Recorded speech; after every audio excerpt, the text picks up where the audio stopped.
गोपिका जीवनस्मरणं गोविंदा श्री गुरुभ्यो नमः। வைகுண்ட ஏகாதசி அப்படின்னு சொல்லக்கூடியதான பெரிய புண்ணிய காலம். இதுக்கு மோக்ஷதா ஏகாதசி அப்படின்னு பேர். மாதம் சுக்லபக்ஷத்தில் ஒரு ஏகாதசி, கிருஷ்ணபக்ஷத்தில் ஏகாதசி அப்படின்னு இந்த ஏகாதசியானது வந்துட்டே இருக்குது. ஏகாதசி அப்படிங்கிறது எல்லாருக்கும் தெரியும். உபவாசம் இருக்க வேண்டியதான நாள். பகவான் ஸ்ரீயப்பதியான பரமாத்மா ஸ்ரீமன் நாராயணனை பூஜை பண்ண வேண்டியதான நாள். இந்த ஏகாதசி விரதம் அப்படிங்கிறது அத்தனை புராணங்கள்லேயும் சொல்லப்பட்டிருக்கு. இது பற்றி பேசாததான புராணங்களே கிடையாது, சாஸ்திரங்களே கிடையாது, ரிஷிகளே கிடையாது. அப்பேற்பட்டதான உயர்வான விரதம் இந்த ஏகாதசி விரதம் அப்படிங்கிறது. விசிஷ்ய பாகவதத்தில் அம்பரீஷ சரித்திரம் நம்மளுக்கு இதனுடைய மகாத்மியத்தை சொல்லிக் கொடுக்கறது. இந்த ஏகாதசி விரதமானது 8 வயசுலேருந்து ஆரம்பித்து 80 வயசு வரைக்கும் உள்ள அனைத்து மனிதர்களாலும் அனுஷ்டிக்கப்பட வேண்டியது நித்திய விரதம். கட்டாயம் இந்த விரதத்தை அனுஷ்டிக்கணும் அப்படின்னு சொல்லிவிட்டா. ஸ்திரீகளாக இருக்கட்டும், புருஷாலாக இருக்கட்டும், யாராக இருந்தாலும் மனிதனாக பிறந்தால் அவசியம் இந்த ஏகாதசி விரதத்தை அனுஷ்டிச்சே ஆகணும். 8 வயசுலேருந்து ஆரம்பித்து 80 வயசு வரைக்கும் அப்படின்னு சாஸ்திரங்கள் சொல்லித்து. இதை ஏதாவது ஆசை நிறைவேறணும் அப்படின்னா அனுஷ்டிக்கலாம், இல்லைன்னா அனுஷ்டிக்க வேண்டாம் அப்படின்னு எக்ஸம்ஷன் இதுக்கு கொடுக்கல. மீதி விரதங்களுக்கெல்லாம் அந்த எக்ஸப்ஷன் இருக்குது. உனக்கு விருப்பப்பட்டால் நீ அனுஷ்டிக்கலாம், இல்லைன்னா அனுஷ்டிக்க வேண்டாம் அப்படிங்கிற எக்ஸப்ஷன் மீதி விரதங்களுக்கு உண்டு. இந்த ஏகாதசி விரதத்துக்கு அது இல்லை. நித்தியமான விரதம்னு அவ்வளவு ஒரு பெருமையை கொண்டதான இந்த ஏகாதசி விரதம். அதுலேயும் ஒவ்வொரு ஏகாதசிக்கும் ஒவ்வொரு மகிமை உண்டு, ஒவ்வொரு பெயர் உண்டு. எல்லாத்துக்கும் சிறப்பானதாக ரத்னம் மாதிரி இருக்கக்கூடிய ஏகாதசி தான் இந்த மார்கழி மாதம் சுக்லபக்ஷத்தில் வரக்கூடியதான ஏகாதசி. இந்த ஏகாதசிக்கு வைகுண்ட ஏகாதசி, மோக்ஷதா ஏகாதசின்னே பேர். இந்த ஏகாதசி விரதத்தை ஒருவன் அனுஷ்டித்தான் அப்படின்னா அவனுக்கு வைகுண்டமே கிடைக்கிறது, மோட்சமே கிடைக்கிறது. மோட்சத்தையே கொடுக்குறான் பகவான், தன்னுடைய பதவியே கொடுக்குறான் நாராயணன் அப்படின்னு சாஸ்திரங்கள் சொல்கிறது. அப்பேற்பட்ட ஏகாதசி விரதம். இந்த சுத்தோபவாசம் இருக்கிறது, இல்லைன்னா ஏதாவது திரவங் ஆகாரங்கள், பால் போன்றதான ஆகாரங்கள் எடுக்கிறது, இல்லைன்னா பலகாரம் பண்ணுறது அப்படின்னு இந்த விரதத்தை அனுஷ்டிக்கணும். அன்னம், அதாவது சாதம் சாப்பிடக்கூடாது. ஏகாதசி அன்னைக்கு கட்டாயம் சாதம் சாப்பிடக்கூடாது. ஸ்ரீமன் நாராயணனை பூஜை பண்ணணும், கோவிலுக்கு போய் பகவானை தரிசனம் பண்ணணும், வீட்டில் அவனை பூஜை பண்ணணும், நாமசங்கீர்த்தனங்கள் பண்ணணும், பகவானுடைய ஸ்தோத்திரங்களை பாராயணம் பண்ணணும், பகவத்கீதா பாராயணம் பண்ணணும், விஷ்ணு சஹஸ்ரநாம ஸ்தோத்திரத்தை பாராயணம் பண்ணணும், கேட்கணும். இது ரொம்ப புண்ணியம். ஏன்னா கோதர்ம சர்வதர்மாணாம் பவதः பரமோமதா கிஞ்சபன் முச்சிதே ஜந்துர் ஜன்மசம்சார பந்தனாத்னு யுதிஷ்டிரன் கேள்வி கேட்குறான் பீஷ்மர்கிட்ட. பீஷ்மர் சகல தர்மங்களையும் உபதேசம் பண்ணிவிட்டார். ஸ்திரீ தர்மம் என்ன, ராஜதர்மம் என்ன, அத்தனை வர்ணாசிரம தர்மங்கள், இப்படி அத்தனை தர்மங்களை கொட்டிவிட்டார். பீஷ்மர் அம்பு படுக்கையில் படுத்துண்டு பாண்டவர்களுக்கு நமோ தர்மாய மகதே நமः கிருஷ்ணாய வேதசே பிராமணேபியோ நமஸ்கிருத்திய தர்மான் வக்ஷ்யாமி சாஸ்வதான்னு ஆரம்பித்து சகல தர்மங்களையும் சொல்லிவிட்டார். அத்தனை தர்மத்தையும் கேட்ட பிற்பாடு யுதிஷ்டிரன் கேட்குறான், இத்தனை தர்மங்கள் சொன்னேலே, கோதர்ம சர்வதர்மானாம் பவதः பரமோமதா. சர்வதர்மானம், அத்தனை தர்மங்களுக்கும் அத்தனை தர்மங்கள்லையும் எந்த தர்மத்தை நீங்கள் உயர்வான தர்மம் அப்படின்னு நினைக்கிறேன்? ஒரு பிராணி மாத்திரம், அதாவது வாக்சக்தி எந்த ஜீவராசிகளுக்கு இருக்கோ, மனுஷனுக்கு தானே பேசுகிற சக்தி இருக்குது. பகவான் நாமாவை சொல்லக்கூடியதான சக்தி மனுஷனுக்கு இருக்கு இல்லையா? அப்படி கிஞ்சபன் முச்சியத்தே ஜந்துஹு, அப்படி பேசக்கூடிய சக்தி இருக்கக்கூடியதான அத்தனை மனிதர்களும் எதை அனுஷ்டித்தால், எதை ஜபித்தால் இந்த சம்சார பந்தத்திலிருந்தே விடுபடுறாள், மோட்சத்தை அடைகிறாள், பிறவிக்கடலையே தாண்டாள் அப்படின்னு அந்த தர்மங்களுக்குள்ளேயே எந்த தர்மம் இதை பண்ணுறதுக்கு தகுதியானது அப்படின்னு நீங்கள் நினைக்கிறேன் அப்படின்னு கேள்வி கேட்குறான் யுதிஷ்டிரன் பீஷ்மரை பார்த்து. பீஷ்ம பிதாமகர் என்ன, பீஷ்மர் தான் தர்மம் தெரிஞ்சவர், அதனால தான் பகவான் கோபாலனே நீங்கள் தர்மம் சொல்லுங்கோ அப்படின்னு சொல்கிறான் பீஷ்மரை. பகவானை கிருஷ்ண பரமாத்மாவை சாட்சியாக வச்சுண்டு பேசுகிறார் பீஷ்மர். இப்படி கேள்வி கேட்ட உடனே பீஷ்மர் சொல்கிறார், பகவானை சாட்சியாக வச்சுண்டு உபதேசம் பண்ணுறார், விஷ்ணு சஹஸ்ரநாமத்தை உபதேசம் பண்ணுறார். ஏஷமே சர்வதர்மாணாம் அப்படின்னு ஆரம்பித்து விஷ்ணு சஹஸ்ரநாமத்தினுடைய பெருமையை சொல்லி விஷ்ணு சஹஸ்ரநாமத்தை உபதேசம் பண்ணுறார். இதை ஜபித்தால் சகல பாபங்களும் போகிறது, அத்தனை பேருக்கும் சுபமானது ஏற்படுறது, கல்யாணங்கள் ஏற்படுறது, சந்தான சமிருத்தியானது ஏற்படுறது, அஷ்டைஸ்வர்ய சமிருத்தியானது ஏற்படுறது, ஆரோக்கியம் கிடைக்கிறது. அப்படி பகவானான பரமாத்மா நாராயணன் பிரசன்னமாயிட்டான் அப்படின்னா எதுதான் கிடைக்காது, எல்லாமே கிடைக்கும் அப்படின்னு சொல்லி இந்த விஷ்ணு சஹஸ்ரநாமத்தை உபதேசம் பண்ணுறார். பகவானை வச்சுண்டு அவனை காமிச்சு சொன்னதான ஒரு சஹஸ்ரநாமம் இந்த விஷ்ணு சஹஸ்ரநாமம். பகவான் எழுத்தா மாதிரி நிற்கிறான் கிருஷ்ண பரமாத்மா. விஸ்வம் விஷ்ணுர் வஷட்காரா அப்படின்னு, இவன் தாண்டா விஸ்வம், இவன் தான் விஷ்ணு, இவன் தான் வஷட்காரன்னு பகவானை காமிச்சு உபதேசம் பண்ணுறார் பீஷ்ம பிதாமகர் அம்பு படுக்கையில் படுத்துண்டு. அப்பேற்பட்டதான உயர்வான சஹஸ்ரநாம ஸ்தோத்திரம் விஷ்ணு சஹஸ்ரநாம ஸ்தோத்திரம் அப்படிங்கிறது. இந்த சஹஸ்ரநாம ஸ்தோத்திரத்துக்கு இன்னும் என்ன பெருமை அப்படின்னா, சாக்ஷாத் பரமேஸ்வரன் தட்சிணாமூர்த்தியாக எந்த பரமேஸ்வரன் பிரம்ம தத்துவத்தை உபதேசம் பண்ணின்னு இருக்கானோ அந்த பரமேஸ்வரன் தன்னுடைய மௌனத்தை கலைஞ்சு ஆதிசங்கர பகவத்பாதாளாக அவதாரம் பண்ணான். அப்பேற்பட்டதான பரமேஸ்வர அவதாரமான சங்கர பகவத்பாதாள் விஷ்ணு சஹஸ்ரநாம ஸ்தோத்திரத்துக்கு பாஷ்யம் பண்ணியிருக்கார். பிரஸ்தான திரய பாஷ்யம் பிரம்மசூத்திரத்துக்கு, இன்னும் உபனிஷத்துக்களுக்கு, பகவத்கீதைக்கு பாஷ்யம் பண்ணதான ஆச்சாரியாள் விஷ்ணு சஹஸ்ரநாம ஸ்தோத்திரத்துக்கு பாஷ்யம் பண்ணியிருக்கார். பரமேஸ்வரனே, சாட்சாத் பரமேஸ்வரன் பார்வதிபதியான பரமேஸ்வரனே பாஷ்யம் பண்ணதான கிரந்தம் இந்த விஷ்ணு சஹஸ்ரநாமம். விஷ்ணு சஹஸ்ரநாமத்துக்கு பரமேஸ்வரனே பாஷ்யம் பண்ணியிருக்கார். அப்பேற்பட்ட உயர்வான கிரந்தம். இதை இந்த ஸ்தோத்திரத்தை பாராயணம் பண்ணுறதுனாலையும் கேட்கறதுனாலையும் அனைத்து கஷ்டங்களும் நீங்கிறது, சகல க்ஷேமங்களும் உண்டாருது. விசிஷ்ய இந்த வைகுண்ட ஏகாதசியான மோக்ஷதா ஏகாதசின்னு சொல்லக்கூடியதான இந்த ஏகாதசி திதி இந்த வருஷம் 2025 ஜனவரி மாதம் 10ஆம் தேதி சம்பவிக்கிறது. அன்றைய தினம் இந்த ஸ்தோத்திரத்தை பாராயணம் பண்ணுறது, கேட்கறது, பல பேரை கேட்கும்படி பண்ணுறது, இது மிகப்பெரிய புண்ணியத்தை நம்மளுக்கு கொடுக்கும், பகவானுடைய அனுகிரகத்தை நம்மளுக்கு ஏற்படுத்தும். அஷ்டைஸ்வர்ய சமிருத்தி, மனசந்தோஷம், ஆயுசு, ஆரோக்கியம் போன்றதான சகல சௌபாகியங்களும் கிடைக்கும். அதை நம்ம வைதிக ஸ்ரீ சீதாராம குருகுலம் சம்ஸ்தானம் மூலமாக எல்லாருக்கும் அந்த ஸ்தோத்திரத்தை நம்ம சொல்லணும், அவள் கேட்கும்படி பண்ணணும், சொல்லும்படி பண்ணணும் அப்படிங்கிறதுக்காக இந்த நம்ம சீதாராம குருகுல வித்தியார்த்திகள் சுதக்ஷிணா, சுமனசா, குழந்தைகள் எல்லாருமா சேர்ந்து இப்போ விஷ்ணு சஹஸ்ரநாம ஸ்தோத்திரத்தை பாராயணம் பண்ணுறோம். இந்த ஸ்தோத்திரம் ஆரம்பத்தில் உபோத்காத ரூபமாக பல ஸ்லோகங்கள் சொல்கிறது வழக்கத்தில் இருக்குது. சுக்லாம்பரதனம் விஷ்ணுன்னு ஆரம்பித்து யஸ்யத்வரத வக்திராத்யாக வியாச உவாச்ச இப்படின்லாம் பல ஸ்லோகங்கள் இருக்குது. அதே மாதிரி பூர்த்தியிலையும் பலஸ்ருதி இதீதம் அப்படின்னு ஆரம்பித்து பலஸ்ருதி ஸ்லோகங்கள் இருக்குது. இதெல்லாம் சேர்த்து தான் பாராயணம் பண்ணின்னு இருக்கா சம்பிரதாயத்தில். நம்ம அந்த உபோத்காதம் பலஸ்ருதி ஸ்லோகங்களை விட்டுவிட்டு விஷ்ணு சஹஸ்ரநாமத்தை மட்டும் இப்போ பாராயணம் பண்ண போகிறோம். எல்லாரும் கேட்டு எல்லாரையும் கேட்கும்படி பண்ணி எல்லாரும் சகல க்ஷேமங்களையும் அடையணும் அப்படின்னு பிரார்த்திக்கிறோம். கோபிகா ஜீவனஸ்மரணம் கோவிந்தா கோவிந்தா. ஓம் சுக்லாம்பரதரம் விஷ்ணும் சசிவர்ணம் சதுர்புஜம் பிரசன்னவதனம் த்யாயேத் சர்வவிக்னோபசாந்தயே. ஓம் அஸ்ய ஸ்ரீ விஷ்ணோர் திவ்ய சஹஸ்ரநாம ஸ்தோத்திர மகாமந்திரஸ்ய ஸ்ரீ வேதவ்யாசோ பகவான் ரிஷிः அனுஷ்டுப் ಛந்தः ஸ்ரீ மகாவிஷ்ணுः பரமாத்மா ஸ்ரீமன்னாராயணோ தேவதா அமிர்தாம்சோத்பவோ பானுரதிபீஜம் தேவகீ நந்தன ஸ்ரஷ்டேதி சக்திः உத்பவः க்ஷோபணோ தேவயிதி பரமோ மந்திரः शङ्खभिर्नन्दकी चक्रीतकीलकं वासं श्रीवत्साङ्कं कौस्तुभं भासिताङ्गम् पुण्योपेतं पुण्डरीकायदाक्षं विष्णुं वन्दे सर्वलोकैकनाथम्.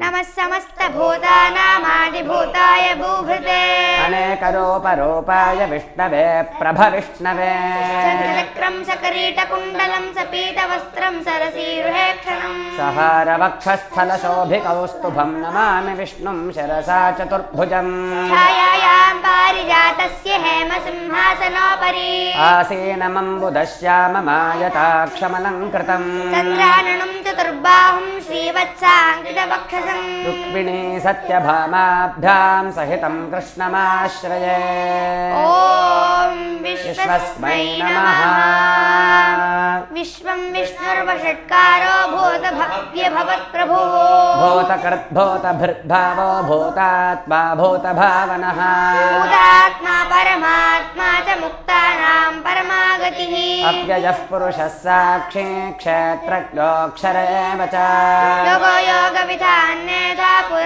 पुरुषेश्वरः नारसिंहवपुः श्रीमान् केशवः पुरुषोत्तमः सर्वशिवस्थानुर्भूताधिर्निधिरप्रियः सम्भवो भावनो भर्ता प्रभवः प्रभुरीश्वरः शम्भुरादित्यः पुष्कराक्षो महास्वनः अनादिनिधनो धाता विधाता धातुरुत्तमः अप्रमेयो हृषीकेशः पद्मनाभोमरप्रभुः विश्वकर्मा मनुस्पष्टा स्थविष्ठस्थविरो ध्रुवः अग्राह्य शाश्वतः कृष्णो लोहिताक्षप्रदर्दनः प्रभोतस्त्रककुब्धाम पवित्रं मङ्गलं परम् ईशानप्राणदप्राणो ज्येष्ठश्रेष्ठः प्रजापतिः हिरण्यगर्भो भूगर्भो माधवो मधुसूदनः ईश्वरो विक्रमे धन्वी मेधावी विक्रमक्रमः अनुत्तमो दुराधर्षः कृतज्ञः कृतिरात्मवान् शरणं शर्म विशर्वेदा प्रजाभवः अहः संवत्सरो व्यालः प्रत्ययः सर्वदर्शनः अजः सर्वेश्वरः सिद्धः सिद्धिः सर्वाधिरच्युतः वृषाकपिरमेयात्मा सर्वयोगविनिःसृतः सर्वसुमना सत्यः समात्मा संविदः समः अमोघः पुण्डरीकाक्षो वृषकर्मा वृषाकृतिः रुद्रबहुशिराबभ्रविश्वयोनिश्चिश्रवाः अमृतः शाश्वतस्थाणुर्वरारोहो महातपाः सर्वविद्भानुर्विश्वक्सेनो जनार्दनः वेदो वेदविदव्यङ्गो वेदाङ्गो वेदवित्कविः योगाध्यक्षः सुराध्यक्षो धर्माध्यक्षः कृताकृतः चतुरात्मा चतुर्व्यूहश्चतुर्दंष्ट्रश्चतुर्भुजः राजिष्णुर्भोजनं भोक्ता सहिष्णुर्गजः अनभो विजयो जयता विश्वयोनिः पुनर्वसुः उपेन्द्रो वामनः प्रांशुनमोघः शुचिरोर्जितः अतीन्द्रः सङ्ग्रहः सर्गो धृतात्मा नियमो यमः वेद्यो वैद्यः सदा योगी वीरः माधवो मधुः अतीन्द्रियो महामायो महोत्साहो महाबलः महाबुद्धिर्महावीर्यो महाशक्तिर्महाद्युतिः अनर्देश्य वपुः श्रीमान् मेयात्मा महाद्रिधृक् महेश्वासो महीभर्ता श्रीनिवासः सताङ्गतिः अनिरुद्धः सुरानन्दो गोविन्दो गोविदाम्पतिः मरीचिद्दमनो हंसः सुपर्णो भुजगोत्तमः हिरण्यनाभः सुतपाः पद्मनाभः प्रजापतिः सर्वदृक्सिंहः सन्धाता सन्धिमां स्थिरः अजो दुर्मर्षणश्चास्ता विश्रुतात्मा सुरानिः गुरुर्गुरुतमो धाम सत्यः सत्यपराक्रमः निमिषो निमिषस्रग्मी वाचस्पतिरुदारधीः अग्रणीर्ग्रामणी श्रीमान् न्यायो नेता समीरणः सहस्रमूर्धा विश्वात्मा सहस्राक्षः सहस्रपात् आवर्तनो निवृत्तात्मा सम्प्रमर्दनः अहः संवर्तको वह्निरनिलो धरणीधरः सुप्रसादप्रसन्नात्मा विश्वभुक्विभुः सत्कर्ता सत्कृतः साधुर्जह्नुर्नारायणो नरः संज्ञेयो प्रमेयात्मा विशिष्टशिष्टकृच्छुचिः सिद्धार्थः सिद्धसङ्कल्पः सिद्धिदः सिद्धिसाधनः ग्राही वृषभो विष्णुर्वृषपर्वा वृषोदरः वर्धनो वर्धमानश्च विविक्तः श्रुतिसागरः भुजो दुर्धरो वाग्मी महेन्द्रो वसुदो वसुः वैतरूपो बृहद्रूपः शिपिविष्टः प्रकाशनः तेजोद्युतिधरः प्रकाशात्मा प्रतापनः शुद्धस्पष्टाक्षरो मन्त्रश्चन्द्रांशुर्भास्करद्युतिः अमृतांशोद्भवो बीजम् अमृतांशोद्भवो भानुः भानुशखबिन्दुः सुरेश्वरः औषधं जगतस्येतुः सत्यधर्मपराक्रमः भवन्नाथः पवनः पावनो नलः कामः कामकृत्कान्तः कामः कामप्रदः प्रभुः युगावर्तोऽनेकमायो महाशनः अदृश्यो व्यक्तरूपश्च सहस्रजिदनन्तजिते शिष्टो विशिष्टशिष्टेष्टशिखण्डी महर्षोऽवशः क्रोधः क्रोधकृत्कर्ता विश्वबाहुर्महीधरः अचितः प्रथितः प्राणदो वासवानुजः अपान्नधिरधिष्ठानमप्रमर्तः प्रतिष्ठितः स्कन्दधरो धुर्यो वरदो वायुवाहनः वासुदेवो बृहद्भानुराजदेवः पुरन्दरः शूरः शौरिर्धनेश्वरः अनुकूलः शतामर्तः पत्नी पद्मनिभेक्षणः पद्मगार्भोरिन्दाक्षः पद्मगर्भः शरीरभृत् महर्धररद्धो वृद्धात्मा महाक्षो गरुडध्वजः शर्भो भीमः समयज्ञो हविर्हरिः सर्वलक्षणलक्षण्यो लक्ष्मीवान् समितिञ्जयः रोहितो मार्गो हेतुर्दामोदरः सहः महीधरो महाभागो वेगवानमिताशनः परमेश्वरः उद्भवः क्षोभणोदय उद्भवः क्षोभणो देव श्रीगर्भः परमेश्वरः कारणं कारणं कर्ता विकर्ता गहनो गुहः योग्यवस्थानः संस्थानस्थानदो ध्रुवः परद्भिः परमस्पष्टस्तुष्टः पुष्टः शुभे क्षणः विरामो विरगो मार्गो नेयो नयोनियः शक्तिमतां श्रेष्ठो धर्मो धर्मविदुत्तमः पुरुषः प्राणदो पृथुः शरणगर्भः शत्रुघ्नो व्याप्तो वायुरधोक्षजः कालः परमेष्ठी परिग्रहः रुद्रः संवत्सरो दक्षो विश्रामो विश्वदक्षिणः स्थान प्रमाणं भीमभीम् अर्थो महाकोशो महाभोगो महाधनः स्थविष्टो भूर्धर्मयोपो महामखः नक्षत्रनेनं नक्षत्रे क्षमः क्षामः समीहनः मेघश्चक्रतुः सत्रं सदाङ्गुलिः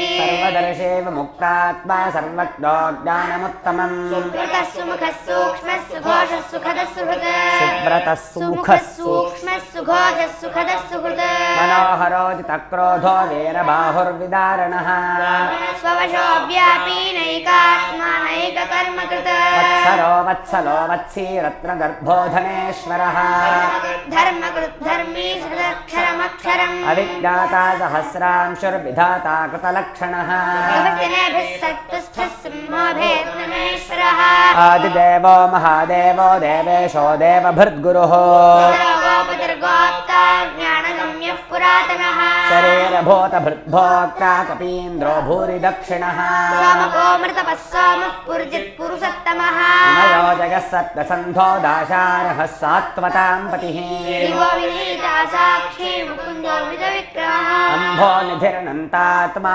महोदधिशयोऽन्तकः महार्हः स्वाभाव्योदिता मित्रः प्रमोदनः आनन्दो नन्दः सत्यधर्मा त्रिविक्रमः कपिलाचार्यः कर्तज्ञो मेदिनीपतिः प्रपदस्त्रदशाध्यक्षो महाशृङ्गः कृतान्तकृत महावराहो गोविन्दः सुषेणः कनकाङ्गधी मुख्यो गभीरो गहनो गुप्तश्चक्रगदाधरः यथा स्वाङ्गोदितः क्रोधोच्छितः अरुणो वारुणो वृक्षः पुष्कराक्षो महामनाः भगहानन्दी वनमाली महायुधः आगत्यो द्योतिरागत्य सहिष्ठुर्गतिसत्तमः खण्डपरिशुद्धारुणो द्रविणप्रदः सर्वधृग्व्यासो वाचस्पतिरयो निजः आसामकः सामनिर्वाणं भेषजं भिषक् सन्न्यासकृच्छमशान्तो निष्ठा शान्तिः परायणम् शुभाङ्गशान्तिदश्रष्टा कुमुदः कुवलेशयः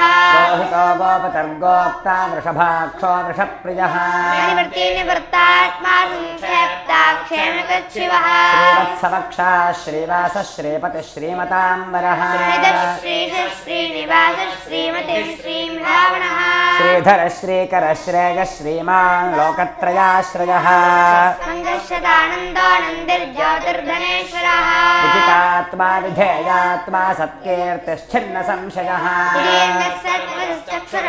शाश्वतस्थिरः भूषयो भूषणो भूतिर्विशोकः शोकनाशनः अजस्मानच्चिदः ब्रह्मो विशुद्धात्मा विशोधनः अनिरुद्धो प्रतरथः प्रद्युम्नोऽमितविक्रमः नेमिनिः वीरशौरिशूरधुरेश्वरः त्रिलोकात्मा त्रिलोकेशः केशवः केचिहा हरिः कामदेवः कामपालः कामीकान्तः कृतागमः अनर्देश्य वपुर्विष्णुर्वीरोऽनन्तो धनञ्जयः ब्रह्मकृद्ब्रह्मा ब्रह्म ब्रह्मविवर्धनः ब्रह्मविद्ब्राह्मणो ब्रह्मी ब्रह्मज्ञो ब्राह्मणप्रियः पराक्रमो महाकर्मा महातेजा महोरगः महाक्रतुर्महायज्वा महायज्ञो महाहविः स्तव्यस्तव प्रियस्तोत्रं स्तुतिस्तोतारणप्रियः पूर्णः पूरयिता पुण्यः पुण्यकीर्तिर्नामयः मनोजवस्तीर्थकरो विसुरेता वसुप्रदः वसुप्रदो वासुदेवो वसुर्वसुमनाहविः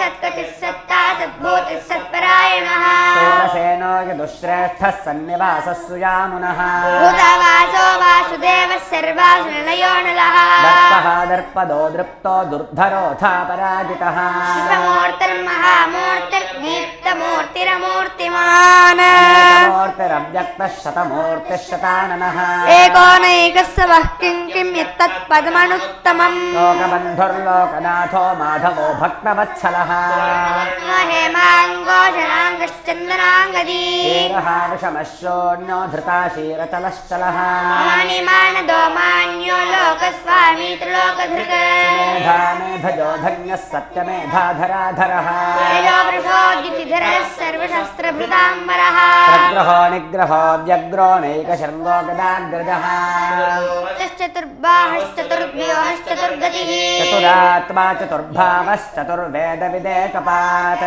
समावर्तो निवृत्तात्मा दुर्जयो दुर्विक्रमः दुर्लभो दुर्गमो दुर्गो दुरावासो दुरानिः उदाङ्गो लोकसारङ्गः सुतन्तुस्तन्तुवर्धनः इन्द्रकर्मा महाकर्मा कृतकर्मा कृतागमः उद्भवः सुन्दरः सुन्दो रत्नाभः सुलोचनः अर्को वाजसनः शृङ्गी जयन्तः सर्वविजयी रक्षोभिः सर्वरागीश्वरेश्वरः महाक्रदो महागर्तो महाभूतो महानिधिः सुन्दरः कुन्दः पर्जन्यः पावनो नलः अमृताशोऽमृतवपुः सर्वज्ञः सर्वतोमुखः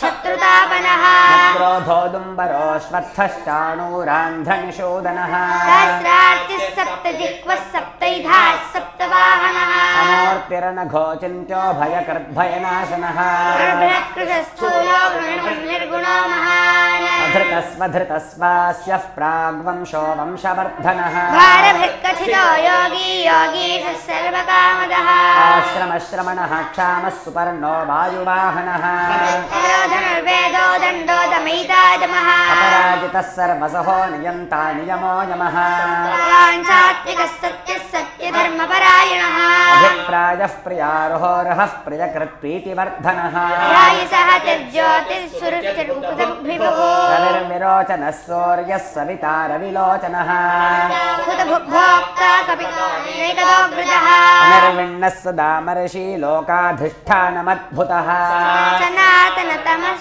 कपिरप्रियः स्वस्ति कृत्स्वस्ति स्वस्ति भुक् स्वस्ति दक्षिणः रौद्रः कुण्डलीचक्री विक्रम्योर्जितशासनः शब्दातिगशब्दसः शिशिरः शर्वरीकरः पेशलो दक्षो दक्षिणः क्षमिराम्बरः विद्वत्तमो वीतभयः पुण्यश्रवणकीर्तनः दुष्कृतिः दुष्स्वप्ननाशनः वीरः रक्षणः सन्तो जीवनः पर्यवस्थितः अनन्तश्रीर्जितमन्युः प्रलयापः चतुरश्रोगभीरात्मा विदुषो व्यादिशो दिशः भूर्भुवो लक्ष्मी सुवीरो गिरिजाङ्गदः जननो जनजन्मादिर्भीमो भीमपराक्रमः निलयो धाता विधाः ऊर्ध्वगः सत्पथाचारः प्राणदः प्रणवः पणः प्राणनिलयः प्राणजीवनः तत्त्वं तत्त्वविदेकात्मा जन्म मृत्युजरातिगः सत्पथाचारस्त्रिविकारप्रजामः यज्ञो यज्ञपतिर्यज्वा यज्ञाङ्गो यज्ञवाहनः यज्ञकृत्यज्ञी यज्ञ यज्ञसाधनः यज्ञान्तकृत्यज्ञगुह्यमन्नमन्नाद एव च आत्मयो न स्वयं जातो वैखानः सामगायनः देवकी नन्दनः स्रष्टा क्षितीशः पापनाशनः नन्दकी चक्री वागदाधरः रथाङ्गपाणिरक्षोभ्यः सर्वप्रहरणायुधः सर्वप्रहरणायुध ॐ नम इति वनमालीगदेशाङ्गी शङ्खी चक्री च नन्दकी श्रीमान् नारायणो विष्णुर्वासुदेवोऽभिरक्षतो वनमालीगदेशाङ्गी शङ्खी चक्री च नन्दकी नारायणो विष्णुर्वासुदेवोऽभिरक्षतो वनमालीगदेशाङ्गी शङ्खी चक्री च नन्दकी